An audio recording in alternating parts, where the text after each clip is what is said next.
اللہ من الشیطان الرجیم بسم اللہ الرحمن الرحیم وبہ نستعین وهو خیر المعین صلی اللہ علی سیدنا محمد وآلہ الطاہرین اللہم صلی علی محمد ہماری آج کی گفتگو جو ٹاپک تھا آخرت میں تجسم اعمال کے چند جلسات اس موضوع کے اوپر ہم برگزار کر رہے تھے۔ ہم نے کلی طور پہ 5 مراحل پڑھے۔ ایک عمل اختیاری نفس کے اوپر اثر قائم کرتا ہے، اور وہ اثر جب نفس کے اوپر پڑتا ہے تو پھر اس کی تاثیر رونما ہوتی ہے نفس پر۔ تاثیر جب رونما ہوتی ہے تو نفس کے اندر اس کے عین مطابق جیسا عمل ہے یا جیسی تاثیر ہے اس کے عین مطابق استعداد پیدا ہوتی ہے کہ وہ کوئی شے اس نفس کے لیے حاصل ہو جائے، اور وہ جو شے نفس کے لیے حاصل ہوگی وہ ایک وجودی شے ہوتی ہے۔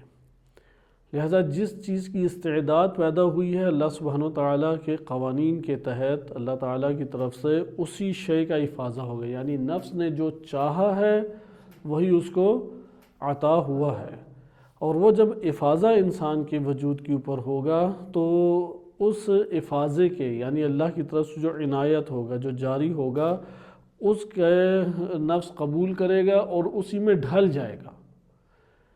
ممکن ہے کہ اگر عمل خیر ہے بڑی نورانیت پیدا ہوگی، یا آپ یہ کہہ لیں کہ نفس کے اندر مختلف طرح کے بہترین نعمتیں اللہ سبحانہ وتعالی خلق فرمائے گا، اور اگر یعنی یہ عالم برزخ کے اعتبار سے، خواب اور خیال کے اعتبار سے نہیں ہے، یہ جہان کے اعتبار سے جس جہان میں انسان نے برزخ کے بعد مقید ہونا ہے، لہذا یعنی موت اس دنیا کے بعد جہاں پہ برزخ میں انسان نے مقید ہونا ہے۔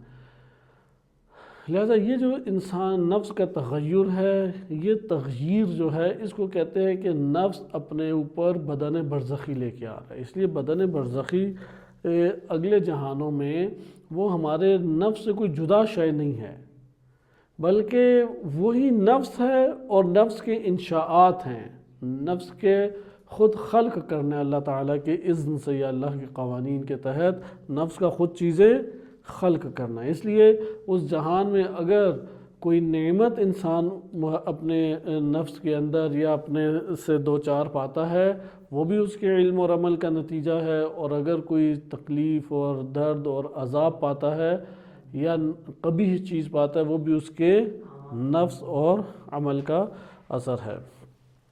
ہمارے پاس اس موضوع کے اوپر قرآن کریم کی متعدد آیات ہیں، جن میں سے ایک دو آیات میں نے آپ کی خدمت میں پہلے عرض کی تھیں۔ اگر میرے پاس اور چند آیات نکل آئیں تو وہ بھی آپ کی خدمت میں عرض کی جاتی ہے، جیسا کہ قرآن کریم کی آیت ہے وَاتَّقُوا يَوْمًا لَا تَجْزِي نَفْسٌ عَن نَفْسٍ شَيْئًا۔ وَاتَّقُوا، تم لوگ بچو اس دن سے، یا ڈرو، خوف کھاؤ اس دن سے کہ کوئی نفس دوسرے نفس سے ایک ذرہ بھی اس کو مستغنی نہیں کر سکے۔ لا تجزی نفس صحیح عن نفس، ایک نفس دوسرے نفس سے کسی قسم کا بھی اسے نہ فائدہ دے سکے گا اور نہ اس کے اوپر کوئی اثر کر پائے گا، یعنی کوئی کسی کا بدلہ نہیں بن سکے گا، ایک نفس دوسرے نفس کا بدلہ نہیں بن سکے گا۔ اب یہاں پہ ایک نفس دوسرے نفس کا بدلہ نہیں بن سکے گا، اس کی وجہ یہ ہے کہ ہر کوئی جو اس نے کمایا وہی لے کے آ رہا ہے۔ اب قرآن کی یہ آیات متعدد ہیں، اسی طرح میں ایک دو آیات اور آپ کی خدمت میں پڑھ دیتا ہوں کہ جس میں اللہ سبحانہ وتعالیٰ نے ذکر کیا ہے کہ ہر نفس نے جو کسب کیا وہی ملے گا، جس طرح سے سورہ بقرہ آیت نمبر 286 میں 286 میں ہے کہ وَاتَّقُوا يَوْمًا تُرْجَعُونَ فِيهِ إِلَى اللَّهِ، اس دن سے ڈرو کہ جس دن میں تم سب اللہ کی طرف پلٹا دیے جاؤ گے۔ ثُمَّ تُوَفَّى كُلُّ نَفْسٍ مَا كَسَبَتْ وَهُمْ لَا يُظْلَمُونَ، تو جو کسب نفس نے کیا فقط وہ اس کو وفا کیا جائے گا، دیا جائے گا۔ توفا کہ اس کو جو ملے گا وہ کیا ہے؟ ثم توفی کل نفس ما کسبت، جو کسب کیا ہے وہ اس کو دے دیا جائے گا اور ان پہ ایک ذرہ بھی ظلم نہیں ہوگا۔ اچھا، اسی طریقے سے اگلی آیت دیکھیں، سورہ بقرہ آیت نمبر 48 ہے کہ فَكَيْفَ إِذَا جَمَعْنَاهُمْ لِيَوْمٍ لَا رَيْبَ فِيهِ، پھر کیسا ہوگا وہ جمع کریں گے جس میں کہ دن کے آنے میں کوئی شک اور ریب نہیں ہے، کسی قسم کا شک و شبہ نہیں ہے۔ وَوَفِّيَتْ كُلُّ نَفْسٍ مَا كَسَبَتْ وَهُمْ لَا يُظْلَمُونَ، ایک ذرہ بھی کسی پہ ظلم نہیں کیا جائے گا، اور جو کچھ نفس نے کسب کیا ہے وہ اسے وفا کر دیا جائے گا، اسے دے دیا جائے گا۔ اچھا، اسی طرح سے ایک اور اسلوب، ادھر آپ نے کلمہ کون سا دیکھا؟ توفا۔ یہ توفا کا کلمہ سورہ آل عمران آیت نمبر 25 میں بھی وارد ہوا ہے، اور یہی آیت ثم توفا کل نفس ما کسبت۔ ادھر ما کسبت پہ توجہ رکھیں کہ جو کسب کی ہے وہی اسے ملے گا، وَهُمْ لَا يُظْلَمُونَ۔ اچھا، اب ایک اور لفظ آیت نمبر 145 ہے سورہ آل عمران، یوم تجد کل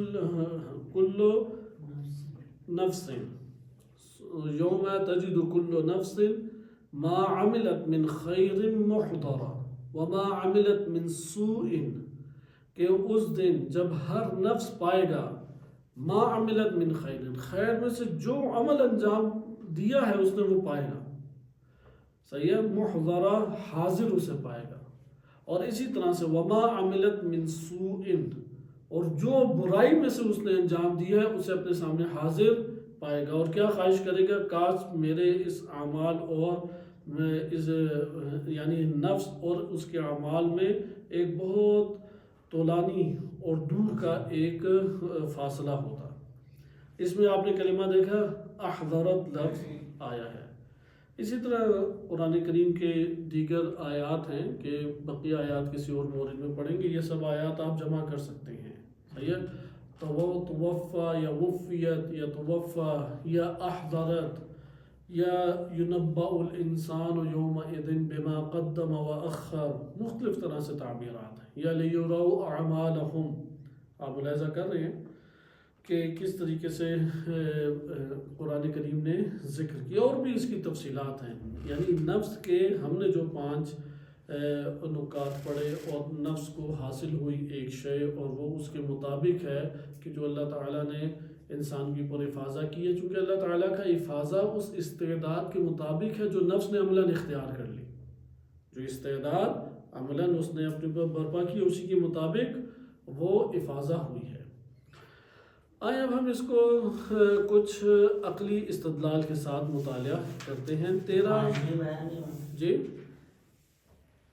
3 بیان ہوئے، لیکن 4 بیان ہوئے، 5 بیان نہیں، 5واں یہی ہے نا کہ بدن مثالی کہلائے گا نا، جس حالت کو، جس صورت کو نفس نے عملاً اختیار کیا، جب افاضہ جاری ہوا تو اختیار کر لیا نا شے کو، جب اس شے کو اختیار کیا تو وہ کیا کہلائے گا، وہ پھر بدن مثالی، بدن برزخی۔ اس لیے ہمارے اعمال کے نتیجے میں ہم میں سے ہر شخص کا ابھی بدن برزخی بنا ہوا ہے، لیکن وہ ابھی وہ فائنل صورت میں نہیں پہنچا، صحیح ہے، وہ اس فائنل حالت میں۔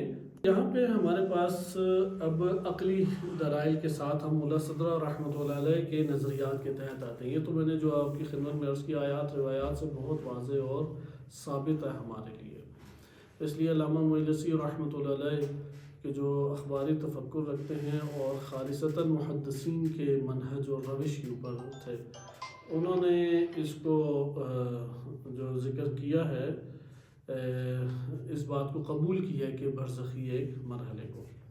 ملا صدرہ رحمۃ اللہ علیہ نے تقریباً 13 اصل ان کے ایسے ہیں، یہ ویسے تو پورا فلسفہ ہے لیکن اس فلسفے میں 13 ایسے نکات ہیں جن کے اوپر یہ بحث کھڑی ہے۔ برزخی بدن کی یا برزخی بدن کی تجسم اعمال اور برزخی بدن برزخی ایک ہی چیز ہے، اور ہم میں سے ہر شخص اس جسم کے توسط سے اپنا برزخی بدن بنا رہا ہے، ایک آن کے لیے بھی یہ ختم نہیں ہو رہا، ایک آن کے لیے بھی، اور جب موت آئے گی یا سکرات موت شروع ہوگی یہ ڈھکن بند ہو جائے گا، پھر جو کسب کیا وہ رہ جائے گا.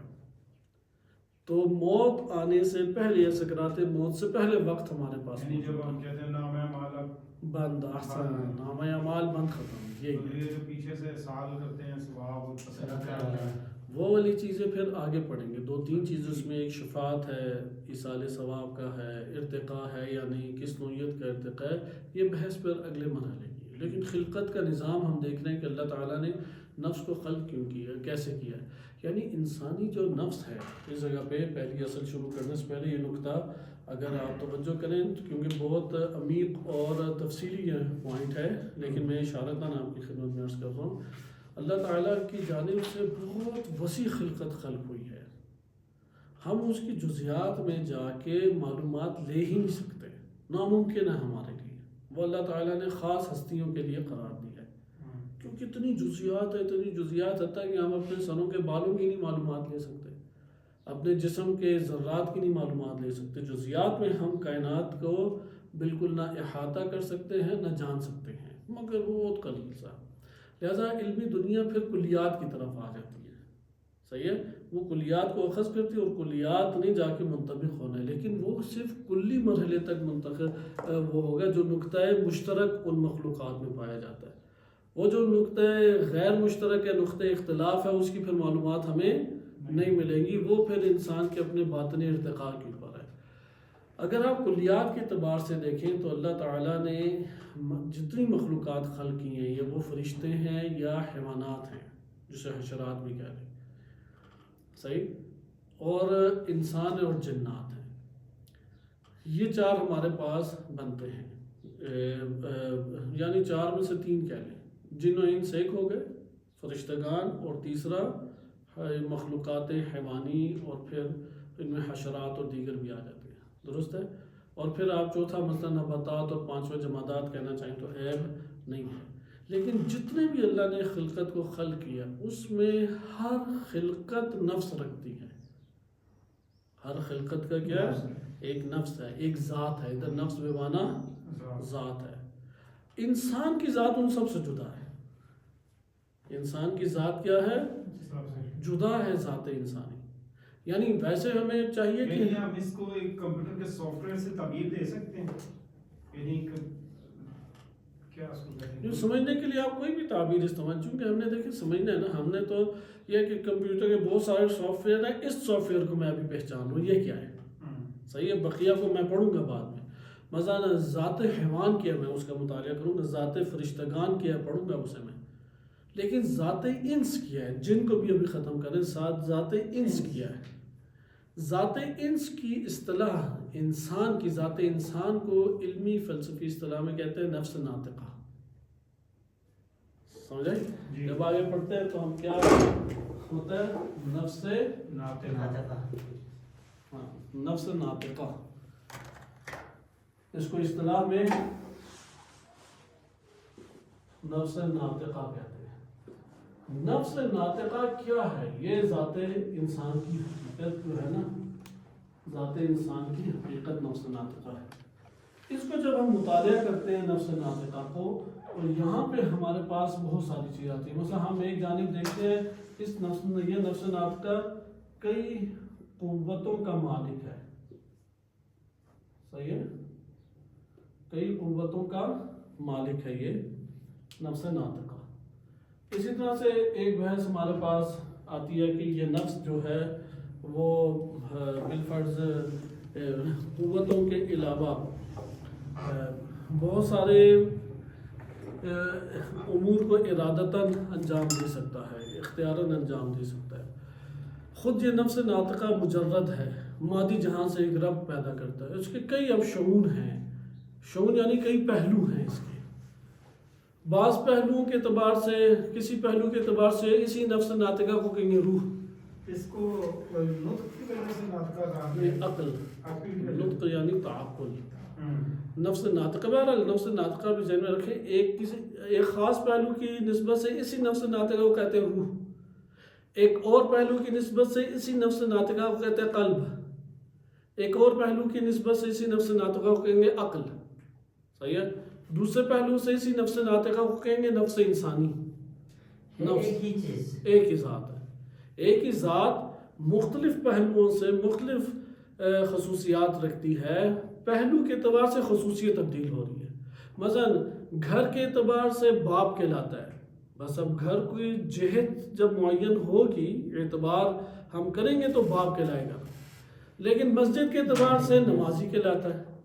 اب یہ نہیں ہے کہ اعتبار مختلف ہو رہا ہے تو خصوصیت مختلف ہو رہی ہے یا نہیں، لیکن ذات میں مختلف ہو رہی ہے، ذات ایک ہی۔ ادھر بھی ایسا ہی ہے، ہم سب کی ذات ایک ہے لیکن مختلف پہلوؤں سے ہماری خصوصیات مختلف ہے، یہ ایک پہلو۔ دوسرا پہلو جو قرآن کے طرف سے کیا نا، قرآن کے روز جو قلب انسان کے، تو اس سے مراد وہی ہے، یہ ذات یہ نفس ناطقہ ہی ہے قلب، میں نے عرض کیا نا، ایک اور پہلو سے اسے قلب کہتے ہیں۔ اس میں دوسرا پہلو، یہ جو نفس ناطقہ ہے، یہ نفس ناطقہ مجرد ہے، اور مجرد ہونے کی وجہ سے جتنی اللہ نے مخلوقات خلق کی ہیں ان کی سطح پہ پہنچ سکتا ہے۔ جو مخلوقات خلق کی یعنی استعداد اور قوت دیکھیں، استعداد اور قوت اس کی دیکھیں، جتنی مخلوقات اللہ نے خلق کی ہیں ان سب مخلوقات کو کس مرتبے کو کیا کر سکتا ہے، یہ اختیار کر سکتا ہے، اختیار کرنے کی طاقت رکھتا ہے نا وہ، خدا نے بنایا ہی ایسا ہے اسے۔ وہ جو ہم نے کہا نا استعداد یہ پیدا کی تو اللہ کی طرف سے افاضہ ہوا، اس نے استعداد جس چیز کی پیدا کی اللہ تعالیٰ کی طرف سے افاضہ بھی اس چیز کا ہوا۔ لیکن ادھر ایک اور دلچسپ چیز، اگر وہ فرشتوں کی استعداد پیدا کر لے تو کیا بن جائے گا؟ اب لیکن انسان اور فرشتہ یہ دو جدا مرتبے ہوئے یا نہیں؟ دو جدا مرتبے ہیں، اس لیے مقام انسانیت کو حاصل کرنا فرشتوں سے بھی بالا تھا۔ اچھا ایک اور اس میں نکتہ، جتنا بالا مقام حاصل کرے گا یا جتنا بالا درجے کی استعداد حاصل کرے گا، نیچے والے سب صلاحیتیں لے گا۔ اگر حیوان بن گیا ہے، یقیناً نباتات اور جمادات کے پاس جو کمالات ہیں وہ اس کے پاس موجود ہیں۔ اگر فرشتہ بن گیا ہے تو فرشتے سے نیچے جتنے کمالات ہیں وہ اس کے پاس موجود ہے، اور اگر انسان بن گیا ہے تو انسان سے نیچے جتنے کمالات ہیں وہ اس کے پاس بدرجہ اولا موجود ہوں گے۔ یہ اللہ تعالیٰ نے خلق اس طرح کی، اس لیے ہر آن ہم استعداد بنا رہے ہیں اور اس استعداد کے مطابق بدن برزخی ہمارا بنتا چلا جا رہا ہے۔ پھر کیا ہوگا؟ برزخ میں یہ ذات ایک ذات اکیلی رہ جائے گی، چونکہ ادھر کی دنیا سے اس نے کنارہ کش ہو گیا۔ روشن ہے یہ تفکر؟ آج اب ہم اصل کے اوپر، یہاں پہ جو اصل یہ مقدمہ تھا، اصل نہیں، یہ تو پچھلے ہمارے پاس جو بیانات ہیں نا اس کے اعتبار سے ایک چھوٹا سا تعارف تھا، چونکہ ہم اگر اس کو پڑھ لیں پھر معرفت نفس کی طرف آئیں گے۔ طریق ہمارے پاس جو ہے نا سب سے بہترین وہ معرفت نفس کا ہی طریق ہے۔ اب ہم ان اصل میں اصول عقلیہ، تجسم اعمال کی اصول عقلی، چونکہ ابھی ہم نے آیات اور روایات سے استفادہ کیا، عقلی دلائل ابھی ہم اب لے کے آئیں گے۔ عقلی دلائل کے لیے پہلا قاعدہ یہ ہے کہ مفہوم وجود جو ہے وہ مشترک معنوی ہے، یعنی مفہوم وجود ایک مفہوم ہے اور اس مفہوم کا ایک ہی معنی ہے، اور مصادیق اس کے متعدد ہیں، اور سب مصادیق پہ اسی ایک معنی میں وہ منطبق ہوتا ہے۔ اس کو میں آپ کے سامنے لکھ دیتا ہوں۔ یہ مفہوم وجود، یہ پہلا اصل ہے مفہوم وجود۔ یہ کیا ہے مفہوم وجود؟ معنی ایک ہے، اس کا ایک سے زائد معنی نہیں ہے، صحیح ہے؟ اور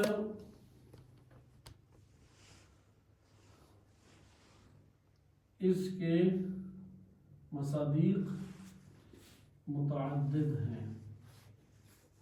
نمبر 3، یہ ایک معنی تمام مصادیق کے اوپر یکساں طور پر منطبق ہوتا ہے۔ اس کی تفصیلات ہیں، ہم ابھی اس میں نہیں جانا چاہتے۔ فلسفے کا یہ موضوع ہے کہ وہ مفہوم کو لفظی اور معنوی میں تقسیم کرتے ہیں، مشترک لفظی کی خصوصیات ہیں اور مشترک معنوی کی اپنی خصوصیات ہیں۔ ابھی ہم اس کی طرف نہیں جانا چاہتے۔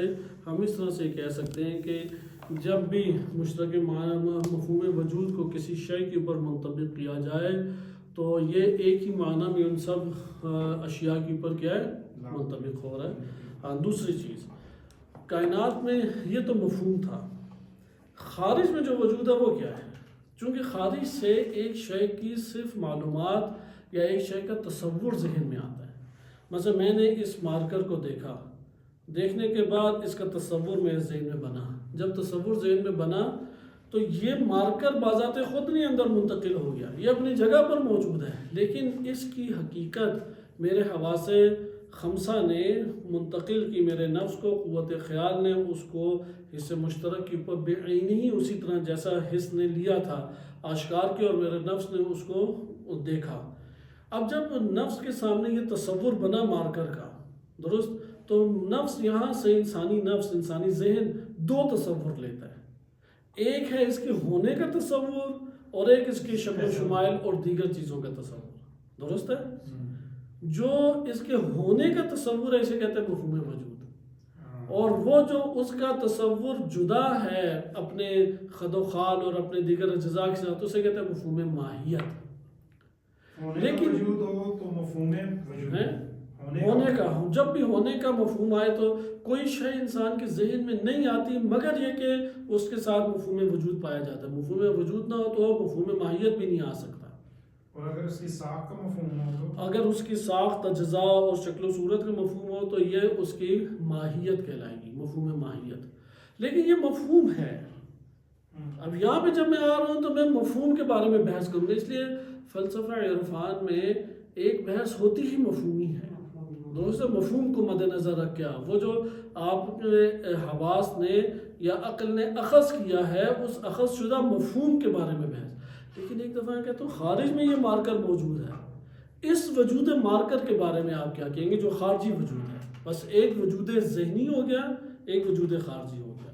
ایک ہمارے پاس ہو گیا مفہوم وجودی ہو گیا اور ایک خارجی وجود خارجی ہو گیا. ایک وجود مفہومی اور ایک وجود خارجی. یہ جو وجود خارجی ہے اس کے بارے میں بھی کہتے ہیں یہ ایک حقیقت ہے. یہ اب بہرحال تفصیلی بحث ہے، اس میں ہم وارد نہیں ہوں گے، اسے میں لکھوانے کی حد تک آپ کی خدمت میں عرض کر رہا ہوں. درست ہے کہ یہ مفہوم یہ جو یہ وجود مارکر، یعنی وہ جو ہم نے اوپر پڑھا ہے مفہوم ماہیت، دراصل یہ مفہوم خارجی ہی ہے. نہیں، خارج سے ہی دونوں مفہوم آ رہے ہیں. وہ ذہن دو طرح اخذ کرتا ہے چونکہ ایک ساتھ ہیں. جب بھی انسان کو اللہ نے خلق ایسے کی ہے کہ جب بھی کسی شے کا مفہوم ذہن میں بنے گا تو اس میں در حقیقت وہ بننے والا مفہوم ہے ہی دو، ڈبل ہے وہ مفہوم، سنگل نہیں ہے. دونوں کو پھر جدا فقط انسان کا ذہن کر سکتا ہے، عقل کر سکتی ہے، ورنہ نہیں جدا ہو سکتا. تحقیقات کے علاوہ بھی جب بھی ہم کسی بھی چیز کے بارے میں سوچیں تو فوراً دو مفہوم آئیں گے. اصل میں مفہوم وجود اس کے ہمراہ ہے. مفہوم وجود ایک ہی جیسا ہے ہر جگہ. وہ ہوگا تو دوسرا بنے گا، وہ نہ ہو تو کیسے بنے گا؟ مجھے بتائیں. مثلا آپ ہر کہتے ہیں میرے ذہن میں مثلا سونے کا پہاڑ ہے. سونے کا پہاڑ ہونا، خالی پہاڑ تھوڑی کہتے سونے کا پہاڑ. آپ کیا سونے کا پہاڑ؟ کہ میرے ذہن میں اس کا تصور ہے. یہ ہے کیا ہے؟ یہ وہی مفہوم وجود ہے. لیکن خارج میں جو وجود ہے وہ اس سے اب جدا ہوا یا نہیں ہوا ہے، اگرچہ اس کا ترجمان مفہوم وجود اس کا ترجمان ہے جو خارج میں ہے. ہم خارجی وجود کی طرف آ جاتے ہیں. بس پہلا نقطہ مفہوم وجود کے بارے میں تھا، دوسرا نقطہ خارجی وجود کے بارے. خارجی وجود کے بارے میں ملا صدرہ رحمۃ اللہ علیہ کا نظریہ ہے کہ خارج میں بھی فقط ایک ہی وجود ہے. صحیح ہے؟ اور اس وجود کی یعنی حقیقت وجود ایک ہی ہے. خارج میں بھی اس وجود کی حقیقت ایک ہی ہے، لیکن وہ وجود مراتب کے اعتبار سے مختلف ہو جاتا ہے. ایک مرتبہ پہ یہ وجود کیا ہے بالفرض واجب الوجود کہلا رہا ہے، کسی مرتبہ پہ یہی وجود ممکن الوجود ہے. مثلا مرتبہ اللہ سبحانہ وتعالیٰ کے لیے یہ واجب الوجود ہے. پھر اللہ تعالیٰ نے خلق کیا ایک اور وجود. اب اس جگہ کو خلق کیا وہ بھی موجود ہے، اس کی خصوصیات دیگر جدا ہوں گی، حقیقت جو ہے وہ وجودی ہے اس کی بھی حقیقت، لیکن اس کی حقیقت وجودی کیا ہے وہ ممکن ہے، ممکنات میں شمار ہو رہی ہے. یہ نقطہ واضح ہوا. اس میں اب ہے بس یعنی بالفاظ دیگر ادھر تھوڑا سا ایک اختلاف فلاسفہ اور عرفا کے ساتھ ملا صدرہ کا آ جاتا ہے. بس یہ جو خارج میں حقیقت پائی جاتی ہے، دوسرا کیا ہے، یہ ایک مفہوم وجود ہو گیا. دوسرا ہمارے پاس ہے حقیقت وجود خارجی. یہ کیا تھا؟ وجود مفہومی. یہ وجود خارجی ہمارے پاس آ گیا. درست ہے، وجود خارجی. تو یہ جو حقیقت وجود ہے، بس آپ نے دیکھا کہ کائنات میں ایک ہمارے پاس ہے ذہن انسان کا. ذہن میں جو تصور بھی آتا ہے وہ تصور کیسے ہوتا ہے؟ مفہومی ہوتا ہے، مفہوم ہوتا ہے. مفہوم ہمیشہ دقت کریں تو اپنے اندر دو مفہوم ہیں. ایک اس میں مفہوم وجود ہے اور ایک اس شے کی اپنی ذاتی خصوصیات ہے جسے ماہیت کہتے ہیں. خارج میں جو ذہن سے باہر ہمارے پاس ہے، ذہن سے باہر سارے وجودات، یہ تھوڑا سا ادھر مسئلہ آ جاتا ہے اور وہی کفر و شرک کی باتیں پھر نکل آتی ہیں. مثلا خارج میں جتنی بھی کائنات میں مادی کائنات ہو یا غیر مادی کائنات ہو، جو کچھ پایا جاتا ہے وہ وجود ہے یا نہیں. مثلا میں یہ کہتا ہوں یہ مارکر موجود ہے، یہ کرسی موجود ہے، یہ بورڈ موجود ہے، انسان موجود ہے، ایمان موجود ہے، حشرات موجود ہیں، اللہ سبحانہ وتعالیٰ بھی موجود ہے. ادھر میں یہ جو کہہ رہا ہوں موجود ہے، ہر جگہ پر وجود ایک ہی حقیقت ہے. یہاں پہ اب تھوڑا وہ کہتے ہیں اچھا اللہ کی حقیقت بھی ایک ہے اور اس پتھر کی بھی حقیقت ایک ہے، کیونکہ دونوں موجود ہیں. تو یہاں پہ وہ کہتے ہیں کہ جذباتی نہ ہو، بات پوری ہونے دیں. پہلا تو شائبہ یہی آتا ہے کہ کائنات میں وجود. اب یہاں پہ جب یہ بات آئی نا، کیونکہ ہم یہ تو سب کے لیے کہہ رہے ہیں، مثلا اللہ بھی عالم ہے، یہ پرندہ بھی کچھ جانتا ہے، انسان بھی عالم ہے، تو علم کا ایک ہی حصہ ہے. یہاں پہ تو اشتراک لازم آ رہا ہے اور شرک جائز نہیں ہے. وجود میں شرک لازم آ رہا ہے، سارے ہی موجود ہیں. تو مثلا ابن سینا رحمۃ اللہ علیہ انہوں نے آ کے کہا کہ اگرچہ وجود میں یہ سارے موجود ہیں لیکن سب کی حقیقت جدا جدا ہے. یعنی اب ادھر نظریات مختلف ہیں. صحیح ہے. متکلمین نے علم عقائد تو اس بات کو نہیں مانا. انہوں نے کہا یہ فلاسفہ کا دماغ جو ہے جب خشک ہو جائے تو ایسی چیزیں آنے لگ جاتی ہیں. لیکن علماء عقائد کیا کہتے تھے؟ وہ کہتے ہیں یہ باتیں درست ہی نہیں. لیکن ابن سینا کیا کہتے ہیں؟ کہتے ہیں ٹھیک ہے وجودات کائنات میں ہیں بلا شک و شبہ، لیکن سب کی حقیقت جدا ہے، ایک دوسرے سے جدا ہے. ملا صدرہ جب آئے انہوں نے کہا کہ یہ بات تک اتفاق ہے، یہاں پہ صحیح نہیں ہے، سب کی حقیقت ایک ہے. قبلہ جب حقیقت ہو جائے گا تو پھر وہی دوبارہ سے مفہومی نہیں ہو جائے گا. نہیں دیکھیں ابھی مفہوم سے باہر آ جائیں. ہم تو ابھی باہر بولے مثال میں نے دوبارہ میں مثال دیتا ہوں، اس پہ غور کریں چونکہ یہ والی چیزیں فقط غور سے تعلق رکھتی ہیں. جتنا غور کریں گے اتنی آتی جائے گی. مثلا یہ مارکر ہے، میں نے اس کا مشاہدہ کیا، میری حس کا جب تک تعلق ہے تو ابھی تصور نہیں بن رہا. میری آنکھیں بند ہوئی، ذہن میں اس کی ایک تصویر آ گئی یا نہیں. اب آپ یہ بننے والی تصویر پہ جا کے غور کریں اپنے باطن میں. وہ جو تصویر میرے ذہن میں بنی ہے، میرے نفس کے اندر بنی ہے، وہ در حقیقت تصویر دو چیزیں ہیں، ایک مفہوم نہیں ہے. وہ ایک اس مارکر کی تصویر ہے اور اس کے ہونے کی تصویر، مفہوم، اس کے ہونے کا مفہوم. جو تصور بنے گا وہ ہے یا نہیں میرے نفس میں بھی. ہونے کو کہتے ہیں مفہوم وجود. ہونے کو کیا کہتے ہیں؟ مفہوم وجود. اور خود اس مارکر کو کیا کہیں گے؟ مفہوم ماہیت. آسان سی بات، اس کا بھی تو نام رکھنا ہے نا. مثلا یہ مارکر ہے، مارکر کا ہونا. اب میرے ذہن میں جب یہ آیا ہے مارکر کے مفہوم، تو اس مارکر کی شکل و صورت اور اجزاء وہ مفہوم ماہیت ہے. لیکن اس کا ہونا کیا ہے؟ وہ مفہوم وجود. مارکر بھی ہے، کتاب بھی ہے، برزخ بھی ہے، فرشتے بھی ہیں. ہونے کا جب آئے گا تو ہر جگہ پہ مفہوم وجود جدا یا ایک ہی ہے مفہوم. ہونے کو ہم سب جانتے ہیں کہ ایک ہی ہے. یہ تو مفہوم کی دنیا ہے. لیکن یہ جب خارج میں نے مارکر کو دیکھا تھا، یہ مارکر اپنے اس مادی اجزاء سمیت میرے اندر منتقل ہوئے کوئی نہیں. یہ تو باہر ہے نا. اب ہم نے اس کی تو بحث کر لی، صحیح، اس کی بحث ہم نے پڑھ لی جو اندر ہے. باہر والے پہ آئیں غور و فکر کریں. یہ جو باہر میرے پاس مارکر ہے یہ کیا ہے؟ یہ ہے یا نہیں اس جگہ پہ حقیقت موجود ہے؟ یہ کتاب موجود ہے، اب ہم نے ذہن میں نہیں جانا، اب ہم ذہن سے باہر جو موجودات موجود ہیں ان کے بارے میں دیکھ رہے ہیں۔ جو میرے ذہن سے باہر موجودات موجود ہیں، انسان ہیں، چرند پرند ہیں، کیڑے مکوڑے ہیں، جمادات ہیں، پتھر ہیں، کہکشائیں ہیں، برزخ میں چلے جائیں برزخی وجودات ہیں، جہاں قیامت اور عقل میں چلے جائیں وہاں پہ اس پر موجودات ہیں، سارے موجودات وجود رکھتی ہیں یا نہیں؟ یہ جو وجود رکھتی ہیں سب کی حقیقت وجودی، ایک حقیقت ذات ہے ان کی اور ایک حقیقت وجودی ہے۔ حقیقت ذات کا بھی نہیں ہم دیکھ رہے، حقیقت وجودی، مثلا ذات انسان موجود ہے، جب فقط ذات انسان کہیں گے نا یہ ماہیت ہے، لیکن جب آپ کہیں گے ذات انسان کا وجود، وہ تو وجود خارجی اس کا ہے، یہاں پہ وجود انسان اور وجود حیوان، وجود کی حقیقت یہاں پہ مختلف ہے۔ ملا صدر رحمۃ اللہ علیہ اس بات کے قائل تھے کہ حقیقت وجود کی خارج میں جو وجودات ہیں ان سب کے وجود کی حقیقت ایک ہے۔ اور البتہ انہوں نے پھر اضافہ کیا کہ مراتب مختلف ہیں، مراتب مختلف ہیں۔ اس نظریے کو کہتے ہیں کہ حقیقت مشککہ، حقیقت واحدہ مشککہ، تشکیک کہتے ہیں مشککہ، یعنی مراتب میں اختلاف ہے، صحیح ہے؟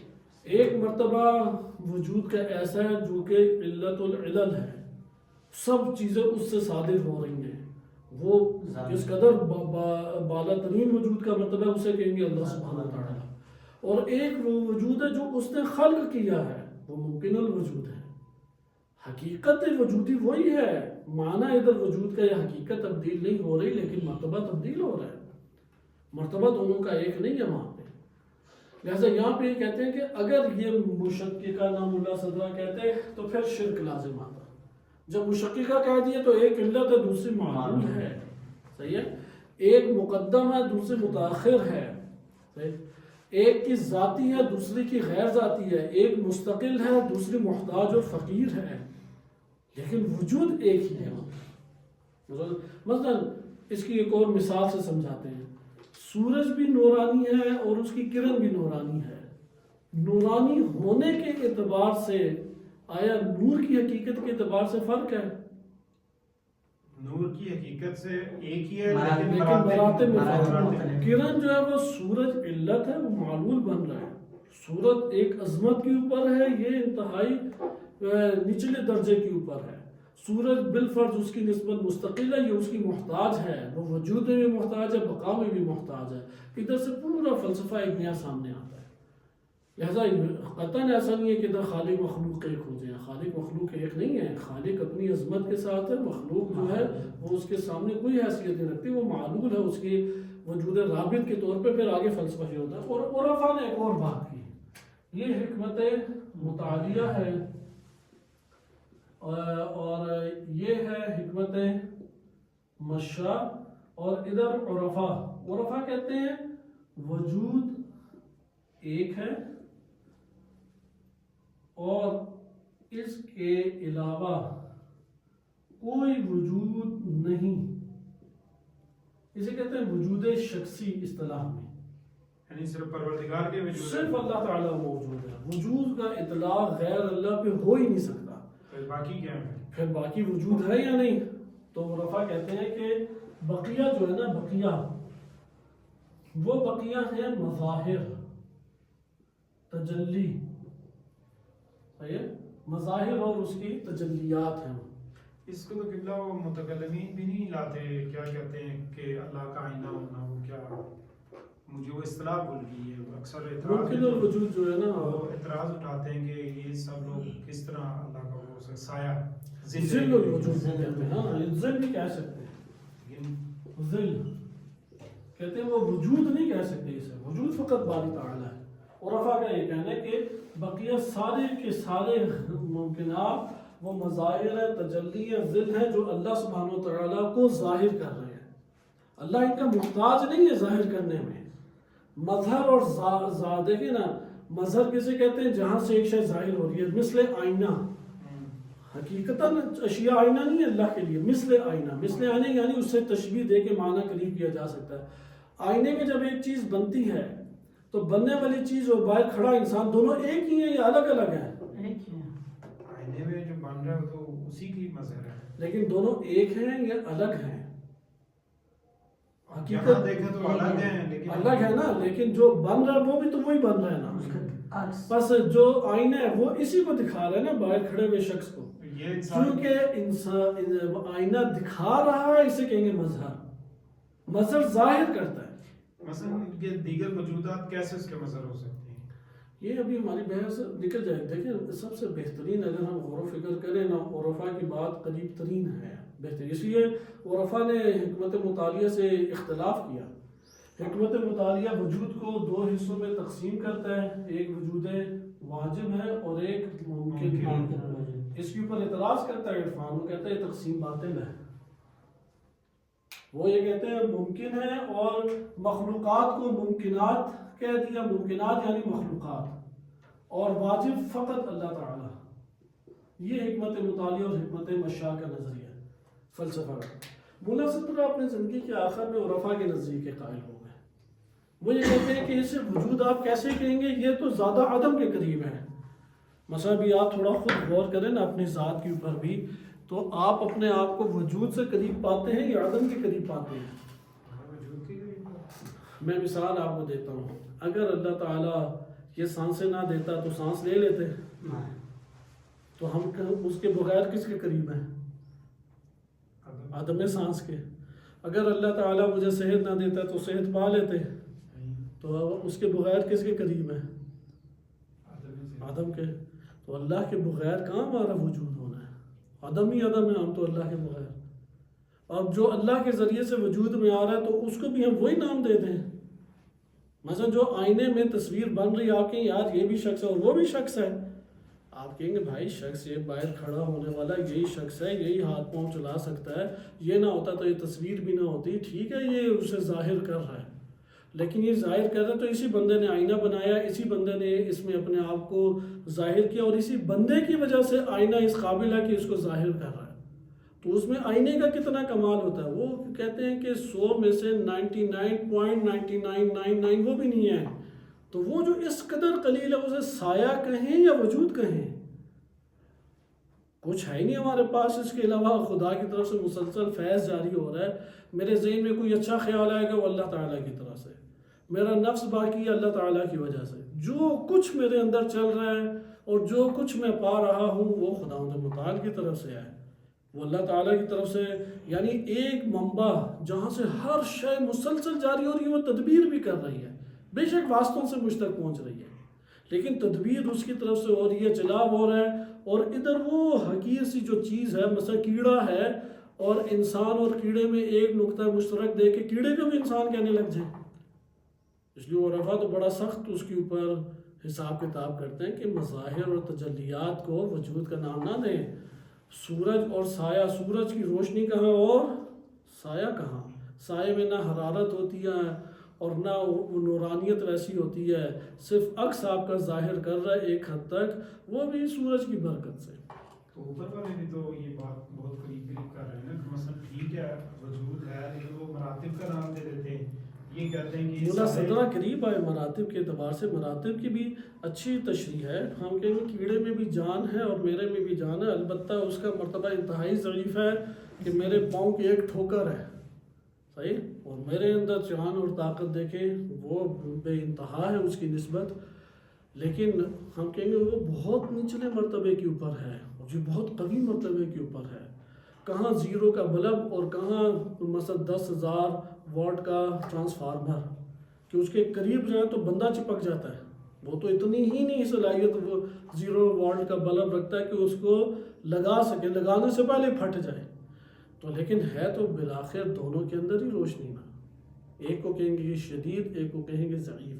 مراتب مسئلہ حل کر دیتے ہیں، صحیح، لیکن عرفا والی بات وہ کہتے ہیں کہ وجود ہے یہ، اس سے ساری چیزیں صادر ہو رہی ہیں اور ہر شے اپنے ظرف اور حدود کے مطابق لے رہی ہے، چونکہ وہ لے رہی ہے کاملاً محتاج ہے، اس لیے وہ زیادہ سے زیادہ جو قرار پا سکتی ہے وہ یہی ہے کہ اس نے جو لیا ہے وہ کہ میں نے اتنا ہی لیا ہے، بس یہ آشکار کر رہی ہے، اسے کہتے ہیں مظہر۔ میں مثلا اتنا ہی کہہ سکتا ہوں کہ سب کچھ اللہ تعالیٰ کے پاس ہے، ذاتی ہے اس کا، اچھا اس کے پاس کیا کیا چیزیں ہو، کیونکہ کہ میں اپنے آپ کو مد نظر رکھوں تو میرا وجود یہ چیزیں دکھا رہا ہے کہ اللہ کے پاس یہ سب چیزیں ہیں، میرے پاس کیونکہ میری مقدار کے تحت آئی ہیں لیکن ہیں اس کی۔ معذرت میں اصل میں نا ایک سوال ہے تھوڑا سا ہٹ کے، لیکن اس سے اس طرح ہم نے پڑھی تھی ابن سینا کے نزدیک جسم کی تعریف ٹھیک ہو مادہ اور سورہ میں، آیا یہ عرفا جو ہیں یہ جسم کی کیا تعریف کرتے ہیں؟ نہیں، جسم دیکھیں عرفا کے آنے کا طریق ہی الگ ہے۔ فلاسفہ جو ہے نا وہ سائنٹسٹ کی طرح ہے، سائنسدانوں کی طرح، انہوں نے ہر چھوٹے چھوٹے ذرے سے آگے تک جانا ہے، صحیح ہے، معلول سے علت کی طرح، نیچے سے اوپر کی طرف، مخلوق سے خالق کی طرح۔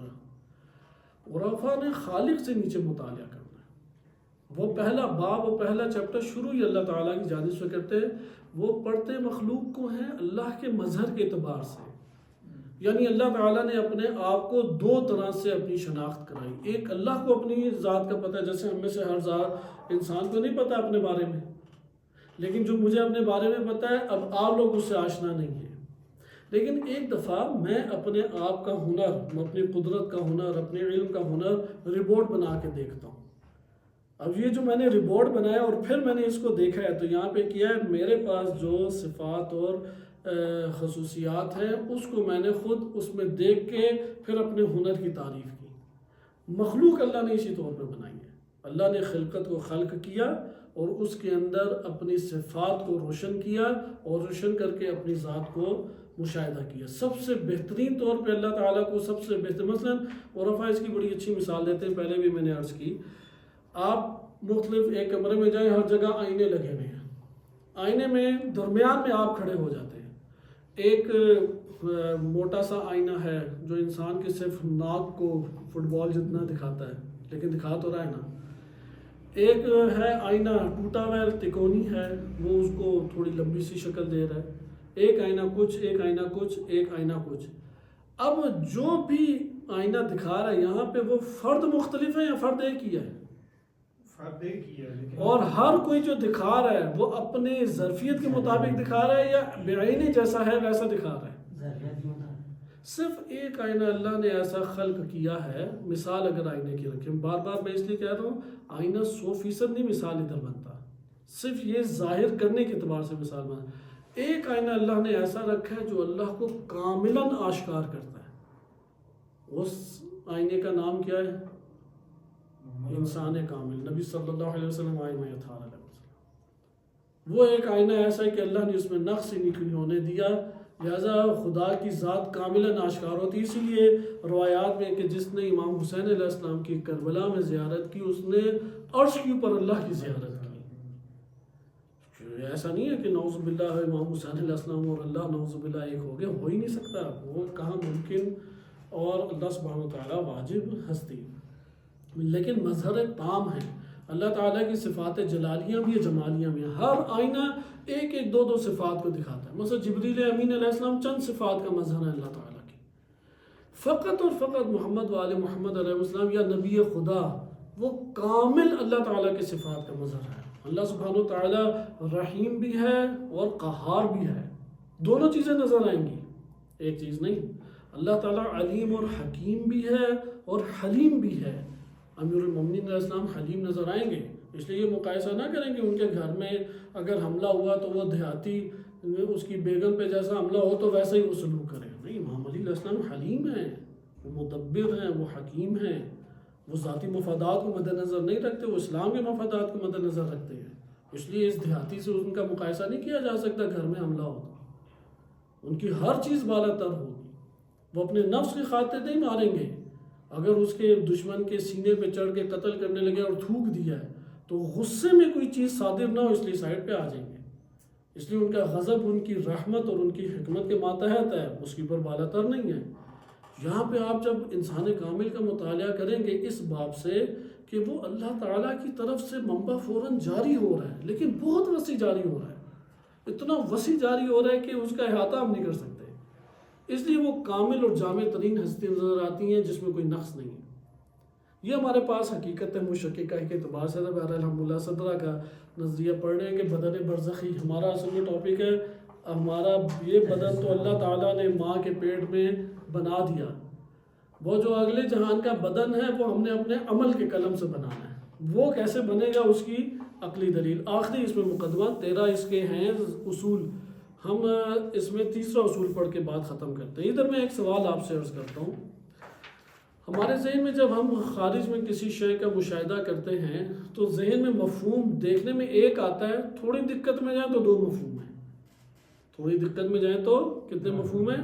جو ایک بنا تو وہ کتنے ہو جاتے ہیں؟ 2. ایک تو اسی کا مفہوم ہو گیا جیسے اس قلم کا. دوسرا مفہوم کیا اسی سے نکلتا ہے ذہن کے اندر ہی؟ مفہوم وجود. ہر مفہوم وہ باہر منطبق ہوتا ہے یا نہیں؟ مثلا میرے ذہن میں اس قلم کا مفہوم ہے، میں کہتا ہوں وہ سیاہ بلیک مارکر دینا، تو جب میں کہوں گا بلیک مارکر، یہ ایک مفہوم ہے یا نہیں؟ یہ بلیک مارکر کا مفہوم خارج میں کس کے اوپر منطبق ہو رہا ہے؟ اس کے اوپر. ایسا ہے یا نہیں؟ یہاں پہ سوال پیدا ہوتا ہے، آپ کے ذہن میں تو ایک مفہوم سے 2 مفہوم بنے، اور باہر جب یہ منطبق ہو رہا ہے ان دونوں میں سے سب سے پہلے کس مفہوم کا یہ مستحق ہے؟ مفہوم وجود کا یا وہ جو اس کی شکل و صورت بنی ہوئی ہے اس کا؟ مفہوم وجود. جس کا بھی ہوگا اسے کہیں گے اصیل ہے. وہ اسے کیا کہیں گے؟ علمی اصیل. اسے کہتے ہیں اصالت وجود. اتنا یہ سنگین لفظ ہوتا تھا، ہم مدرسے پڑھتے تھے، گرمیوں کی تپتی دوپہر میں پنکھے بھی بیچارے اتنے آہستہ چلتے تھے، ہم پر گن رہے ہوتے تھے، اور لوبیا پیٹ بھر کے کھایا ہوتا تھا کیونکہ بھوک بھی سخت لگتی تھی، اور اس کی تپش سے جو ہے نا وہ پسینہ رواں بہہ رہا ہوتا تھا. تو پھر جب یہ اصالت وجود والا درس بدایا کا پڑھتے تو معدہ خالی ہو چکا ہوتا. وہ اتنا سنگین یہ والا لفظ تھا کہ 2 مفہوم بنے تو پہلے کون سا اس کے اوپر منطبق ہوگا دونوں میں سے. اگر کہ نہیں وہ جو الگ الگ مفہوم ہے، چونکہ مفہوم وجود سب میں ایک ہے، لیکن اس مارکر کا وجود کی شکل الگ، اس کتاب کی شکل الگ، بورڈ کی شکل الگ، یہ جو الگ الگ ہیں یہ بعد میں منطبق ہو رہے ہیں دوسرے درجے پہ. یہ بھی ہو رہے ہیں، ہم یہ نہیں کہتے یہ نہیں ہو رہے ہیں، لیکن پہلے مفہوم وجود جو پہلے ہوگا منطبق اسے کہیں گے اصالت، اصیل ہے. اس لیے مفہوم وجود اصیل ہے، چونکہ کائنات میں حقیقت اصل میں وہ جو اصیل ہے وہی کائنات میں حقیقت ہے. ذات انسان میں حقیقت، کیونکہ ایک ذات انسان اور ایک وجود ذات ہے، ذات انسان ہے. وجود ذات انسان اصیل ہے، وہ ہو جائے تو ذات انسان سامنے آتی ہے. یہ ملا صدرہ رحمۃ اللہ علیہ کے فلسفے نے ترتیب درست کی. یعنی جب ہم کہتے ہیں نا ذات کتاب، ذات انسان، ذات فرشتہ، ذات فلاں، تو اس میں ذات پہلے ہے یا وجود ذات پہلے ہے؟ وجود ذات پہلے ہے. اسے کہتے ہیں اصالت وجود. یہ تیسرا مقدمہ ہے کہ وجود اصیل ہے. اس کا مطلب کیا ہوا؟ ابھی مثلا آپ نے دیکھا کہ آگ دکھائی دے رہی ہے، جلا رہی ہے، یہ ذات آگ سے آگ نکل رہی ہے یا وجود ذات سے؟ وجود آگ سے. وجود آگ ہے. سارے آثار حقیقتاً وجود آگ کے ہیں اور بالطبع اور ثانوی طور پہ اس ذات آگ کے ہیں، چونکہ وجود سے ذات ہے. ذات اصل میں تب آتی ہے جب وجود کی حدود ہو جائے. جب تک وجود کی حدود نہیں ہوتی ذات سامنے نہیں آتی. اس لیے اللہ سبحانہ و تعالیٰ اس اعتبار سے اس کا وجود ایک اور جہاں وہ ہے سطح کا ہے، ایک اور مرتبے کا ہے. بقیہ اللہ کے علاوہ ہر وجود کی حدود ہیں. حدود کی وجہ سے ہر وجود مرکب ہو جاتا ہے. صرف اللہ تعالیٰ کی ذات ہے جس کا وجود ان حدود سے مرکب نہیں ہوتا. صحیح ہے. اگرچہ ہمارے لیے اپنے وجود کی حدود کا بھی علم ہونا نہیں معلوم کہ کیا ہے اس کی حدود، حد ہے یہ پتہ ہے. تو یہ آپ کے سامنے بات آئی کہ اصالت وجود کیا ہے. سب اس دنیا میں حقیقت وجود کی، اور ہر وجود ایک اپنے مرتبے پر ہے، اور اس وجود کے آثار اندر ہیں. خزانہ سارا وجود میں ہے. اس ٹائم سائنس بھی اسے ثابت کرتی ہے. سائنس اس ٹائم بتاتی ہے کہ ہر چیز جو اس ٹائم آپ دیکھ رہے ہیں، آپ اس کے آثار دیکھ رہے ہیں، شے نہیں دیکھ رہے، ذات نہیں دیکھ رہے اس کی. مثلا پاور آپ نے کبھی دیکھی ہے؟ پاور کا اثر دیکھا ہے؟ طاقت کبھی دیکھی ہے؟ طاقت کا اثر ہے. مثلا ابھی آپ بیٹھے کہیں گے میرے پاس بڑی طاقت ہے، میں تو ساتھ جو ہمارے برادر بیٹھے انہیں ایک آم میں اس طرح کر دوں، تو ہم تو اثر ہی دیکھیں گے، وہ طاقت کہاں ہمیں نظر آئے گی. طاقت تو نہیں پتہ لگتی. اوپر چیز پھینکتے وہ نیچے آگے گرتی ہے، اثر دکھائی دیتا ہے یا وہ طاقت دکھائی دیتی ہے؟ اسی طرح انرجی نہیں دکھائی دیتی. لائٹ کے آثار دکھائی دیتے ہیں، خود ذات لائٹ دکھائی نہیں دیتی. اسی طرح ذاتیں اشیاء دکھائی دیتی ہیں، وہ وجود ان کا ہمارے لیے حصی طور پہ دکھائی نہیں دے رہا، آثار وجود دکھائی دیتے ہیں، لیکن سارے آثار وجود کے ہیں. یہ ہمیں ذہن نشین کرنا چاہیے. لہٰذا وجود بسیط ہے، اور یہ جو وجود ہے اس کے اندر اللہ نے کیسے یہ سارے خزانے بھرے ہیں، یہ ایک بہت تعجب آور چیز ہے. بس یہ تین اصل جب ہو جاتی ہیں نا، تو یہاں پہ ہمیں یہ پتہ لگے گا کہ وہ برزخی بدن بنتا ہے. ادھر عمل انجام دیا، عمل سے فوراً ہمارے اندر ایک شے جنم لے لے گی. لہٰذا یہ تین ہمارے پاس اصل ہو گئی کہ اس میں آپ نے دیکھا کہ اصل آثار کس کے ہیں، وجود کے ہیں یا ماہیت کے ہیں. ہم کہیں گے کہ وجود کے ہیں، اسے اصالت وجود کہتے ہیں. چوتھا بڑا دلچسپ ہے، اب اسے ہم کل پڑھیں گے، لیکن یہ ہماری سوچ کے دھارے بدل دے گا. جو چوتھا نقطہ ہے اور وہ ہے کہ حرکت جوہری نفس اس دنیا میں حرکت انجام پاتی ہے اور نفس نشوونما پاتا ہے. صحیح ہے، حرکت انجام پاتی ہے اور نفس نشوونما پاتا ہے. مثلاً جس طرح سے بازوؤں کی حرکت انجام پاتی ہے اور اندر گوشت جو ہے وہ سخت ہو جاتا ہے، وہ حرکت نہ ہوتی تو یہ اثر اس کے اوپر ہو رہا ہوتا. اس لیے میں آخر میں دوبارہ وہی 5 نکات عرض کروں گا، کیونکہ وہ ہمیں آیات اور روایات سمجھا دیتے ہیں، اور اس کا تکرار اس لیے کیا جا رہا ہے کہ آپ کے ذہنوں میں بیٹھ جائے. اللہ تعالیٰ نے انسان کو خلق کیا ایسے کیا ہے. انسان بقیہ تمام نفوس سے جدا ہے، ہر شے نفس رکھتی ہے، کیڑا ہے، پتھر ہے، نباتات ہے. انسان کے نفس کو کہتے ہیں نفس انسانی یا نفس ناطقہ، وہ بقیہ نفوس سے جدا ہے. انسانی نفس جب بھی اختیاری اور ارادی عمل انجام دے گا، جیسے بھی آپ پڑھنے کا عمل انجام دے رہے ہیں، غور و فکر کا عمل انجام دے، عمل انجام دے گا تو ایک اثر نفس کو حاصل ہو جائے گا. ڈنڈا زور سے پڑتا ہے تو ڈنڈا تو چلا گیا، بس ختم، لیکن اثر پڑ گیا یا نہیں؟ اثر اس کا پڑ گیا. اسی طرح جو اختیاری عمل انجام دیں گے اس کا اثر نفس پر باقی ہوتا ہے. وہ جب اثر پڑتا ہے تو دوسرا مرحلہ نفس میں تاثیر برپا ہوتی ہے. ڈنڈا جب پڑتا ہے تو جلن جنم لیتی ہے، یہ تاثیر برپا ہو گئی، اس کی اثر پڑا تو تاثیر بھی ہوئی. جب تاثیر پڑے گی تو تیسرا مرحلہ نفس اس تاثیر کے مطابق ایک استعداد اندر پیدا کر لے گا. نفس کے اندر کیا آ جائے گی؟ ایک استعداد، قابلیت، صلاحیت انجام پائے گی کہ وہ ایک شے کو وجود دے اندر. وہ جب یہ استعداد پیدا ہوگی تیسرے مرحلے میں تو اللہ تعالیٰ کی طرف سے وہ شے جاری ہوگی جس کی استعداد اس نے حاصل کی ہے. اسے کہتے ہیں افاضہ. اور جب وہ جاری ہو کے اس سے تعلق پیدا کرے گی تو نفس اس میں ڈھل جائے گا جو اس کے لیے جاری ہوئی ہے. مثال کے طور پہ غیبت کا اختیاراً عمل انجام دیا.